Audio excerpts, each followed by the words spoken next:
নমস্কার, সকলকে স্বাগত জানাই আমাদের জ্ঞান দিগন্ত ইউটিউব চ্যানেলে। আজকে আমরা কিছু বৃত্তি পরীক্ষামূলক প্রশ্ন নিয়ে আলোচনা করব। আমাদের আলোচনার বিষয়টি হচ্ছে আমাদের পরিবেশ এবং গণিত। এই দুটি বিষয় থেকে আজকে আমরা কিছু এক কথায় কিছু প্রশ্ন উত্তর আমরা করতে যাচ্ছি।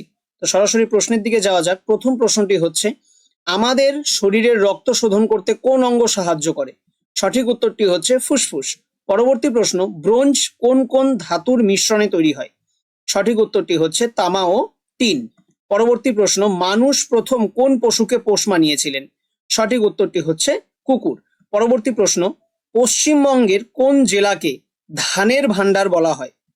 পূর্ব বর্ধমান জেলাকে ধানের ভান্ডার বলা হয়।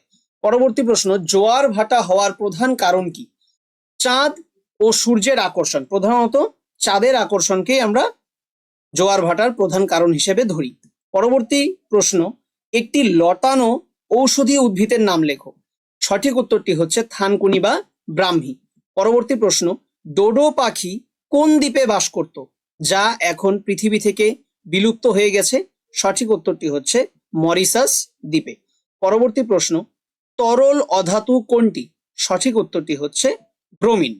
পরবর্তী প্রশ্ন, সূর্য থেকে পৃথিবীতে আলো আসতে কত সময় লাগে? প্রায় 8 মিনিট 20 সেকেন্ড। পরবর্তী প্রশ্ন, কোন বিজ্ঞানী প্রথম দূরবীন দিয়ে আকাশের তারা দেখেছিলেন? Galileo Galilei. পরবর্তী প্রশ্ন, আমাদের জিভের কোন অংশে মিষ্টি স্বাদ পাওয়া যায়? সঠিক উত্তরটি হচ্ছে জিভের সামনের ডগায়। পরবর্তী প্রশ্ন, বরফ গলে জল হওয়া এটি কি ধরনের পরিবর্তন? ভৌত না রাসায়নিক? সঠিক উত্তরটি হচ্ছে ভৌত পরিবর্তন। পরবর্তী প্রশ্ন, কোন জেলাকে পশ্চিমবঙ্গের প্রবেশদ্বার বা উত্তর পূর্ব ভারতের প্রবেশদ্বার বলা হয়? সঠিক উত্তরটি হচ্ছে শিলিগুড়ি। পরবর্তী প্রশ্ন, নোংরা জল থেকে জীবাণু দূর করার জন্য জলে কোন রাসায়নিক ট্যাবলেট মেশানো হয়? সঠিক উত্তরটি হচ্ছে হ্যালোজেন ট্যাবলেট বা ক্লোরিন। পরবর্তী প্রশ্ন, পিতল কোন কোন ধাতুর মিশ্রণে তৈরি হয়? তামা ও দস্তার মিশ্রণে পিতল তৈরি হয়। পরবর্তী প্রশ্ন, পশ্চিমবঙ্গের সব থেকে উঁচু পর্বতশৃঙ্গের নাম কি? সঠিক উত্তরটি হচ্ছে সান্দাকফু। পরবর্তী প্রশ্ন, সূর্য আসলে একটি কি? সূর্য আসলে একটি নক্ষত্র। এবার আমরা কিছু অঙ্কের কিছু প্রশ্ন নিয়ে আলোচনা করব। প্রথম প্রশ্নটি হচ্ছে, জ্যামিতি শব্দের অর্থ কি? সঠিক উত্তরটি হচ্ছে ভূমির পরিমাপ। জ্যা মানে ভূমি এবং মিতি মানে পরিমাপ। পরবর্তী প্রশ্ন, যার শুধুমাত্র দৈর্ঘ্য আছে কিন্তু প্রস্থ ও উচ্চতা নেই তাকে আমরা কি বলি? তাকে আমরা বলি রেখা।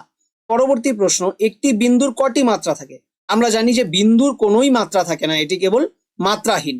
পরবর্তী প্রশ্ন, দুটি সরল রেখা পরস্পরকে ছেদ করলে কটি ছেদবিন্দু পাওয়া যায়? একটি ছেদবিন্দু পাওয়া যায়। পরবর্তী প্রশ্ন, সমকোণী ত্রিভুজের বৃহত্তম বাহুটির নাম কি? সমকোণী ত্রিভুজের বৃহত্তম বাহুটির নাম হচ্ছে অতিভুজ। পরবর্তী প্রশ্ন, বৃত্তের কেন্দ্রগামী জ্যাকে কি বলা হয়? সঠিক উত্তরটি হচ্ছে ব্যাস। পরবর্তী প্রশ্ন, সমবাহু ত্রিভুজের প্রতিটি কোণের মান কত হয়? 60 ডিগ্রি। পরবর্তী প্রশ্ন, এক সমকোণ সমান সমান কত ডিগ্রি? এক সমকোণ সমান সমান 90 ডিগ্রি। পরবর্তী প্রশ্ন, যে কোণের মান 90 থেকে বেশি কিন্তু 180 থেকে কম তাকে আমরা কোন কোণ বলি বা কি কোণ বলি? সঠিক উত্তরটি হচ্ছে স্থূলকোণ। এবং 0 ডিগ্রির থেকে বড় এবং 90 ডিগ্রির থেকে ছোট এই কোণটিকে আমরা কি বলি? সূক্ষ্মকোণ বলি। আর 180 ডিগ্রি কোণকে আমরা কি বলি? সরল কোণ বলি। 180 ডিগ্রির থেকে বেশি এবং 360 ডিগ্রির থেকে কম এই কোণটিকে আমরা কি বলি? প্রবৃত্ত কোণ বলি। পরবর্তী প্রশ্ন দেখব, একটি সরল কোণের মান কত ডিগ্রি? একটি সরল কোণের মান হচ্ছে 180 ডিগ্রি। পরবর্তী প্রশ্ন, ত্রিভুজের 3টি কোণের সমষ্টি কত সমকোণ? ত্রিভুজের 3টি কোণের সমষ্টি হচ্ছে 2 সমকোণ, অর্থাৎ 180 ডিগ্রি। এক সমকোণ 90 ডিগ্রি। পরবর্তী প্রশ্ন, যে ত্রিভুজের দুটি বাহুর দৈর্ঘ্য সমান তাকে কি ত্রিভুজ বলা হয়? সঠিক উত্তরটি হচ্ছে সমদ্বিবাহু ত্রিভুজ বলা হয়। আর যে ত্রিভুজের প্রত্যেকটি বাহুই সমান অর্থাৎ 3টি বাহুই সমান সেই ত্রিভুজকে আমরা কোন ত্রিভুজ বলি? তাকে বলি আমরা সমবাহু ত্রিভুজ। আর যে ত্রিভুজের একটি বাহুও সমান নয় সেই ত্রিভুজকে আমরা কি বলি? সেই ত্রিভুজকে আমরা বলি বিষমবাহু ত্রিভুজ। পরবর্তী প্রশ্ন, বৃত্তের ব্যাসার্ধ ও ব্যাসের সম্পর্ক কি? বৃত্তের ব্যাসার্ধ হলো ব্যাসের অর্ধেক অথবা ব্যাস হলো ব্যাসার্ধের দ্বিগুণ। পরবর্তী প্রশ্ন, রম্বসের 4টি বাহুর দৈর্ঘ্য কেমন হয়?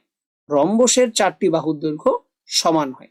পরবর্তী প্রশ্ন, আয়তক্ষেত্রের প্রতিটি কোণের মান কত ডিগ্রি হয়?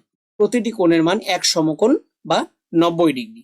পরবর্তী প্রশ্ন, ঘনকের কটি তল থাকে? ঘনকের 6টি তল থাকে। পরবর্তী প্রশ্ন, একটি লুডোর ছক্কা বা ঘুঁটি কি ধরনের ঘনবস্তুর উদাহরণ? সঠিক উত্তরটি হচ্ছে ঘনক। পরবর্তী প্রশ্ন, গোলকের কটি তল থাকে এবং সেটি কি ধরনের তল?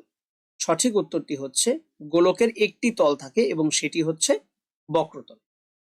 তাহলে ভিডিওটি এখানেই শেষ করছি। সকলকে থ্যাংক ইউ। চ্যানেলটিকে পছন্দ হলে, ভিডিওটি ভালো লাগলে চ্যানেলটিকে সাবস্ক্রাইব করবেন এবং ফলো করে পাশে থাকবেন। ধন্যবাদ।